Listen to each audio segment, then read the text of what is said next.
নবীজির একটা বিড়াল ছিল, নাম হচ্ছে মুয়েজ্জা। নাম কি? মুয়েজ্জা। বিড়ালটা হচ্ছে আমাদের আবেগের জায়গা, ভালোবাসার জায়গা, এবং বিড়ালের জন্য অধিক পরিমাণে ভালোবাসা, মায়া, আদর মানুষের মাঝে ঢুকিয়ে দিয়েছে একজন। তিনি কে? বিড়াল পোষা এটা জায়েজ, তবে কিছু বিষয় খেয়াল রাখতে হবে। যারা বিড়াল পোষে বাসায়, বিড়ালের জন্য কোনো অবহেলা না হয়, কোনো অযত্ন না হয়। বিড়াল যখন খাওয়ার প্রয়োজন, খাবার দিতে হবে।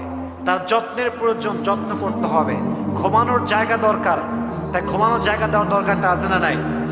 তাকে যত্ন করতে হবে। ইভেন হাদিসে এসেছে একজন মহিলা একটি বিড়ালকে আটকে রেখেছিল এবং তাকে খাওয়ার দেয় নাই, তার যত্ন করে না, তাকে ছেড়ে দেয় নাই। হাদিসে এসেছে আল্লাহ তাকে জাহান্নামে নিক্ষেপ করেছে। নাউজুবিল্লাহ পড়ান।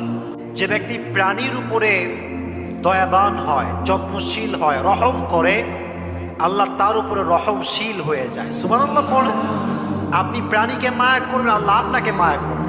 একজন সাহাবী নবীজির কাছে সবসময় আসতো, তবে সেই সাহাবীর কোলে একটা বিড়াল থাকতো। কি থাকতো? বলো কি থাকতো? ক্যাট, বিড়াল। তো সবসময় বিড়াল নিয়ে আসতো এই সাহাবী। তো একদিন নবীজি তাকে ডাকড়ায়, বিড়ালের বাপ। কিসের বাপ? বিড়ালের বাপ।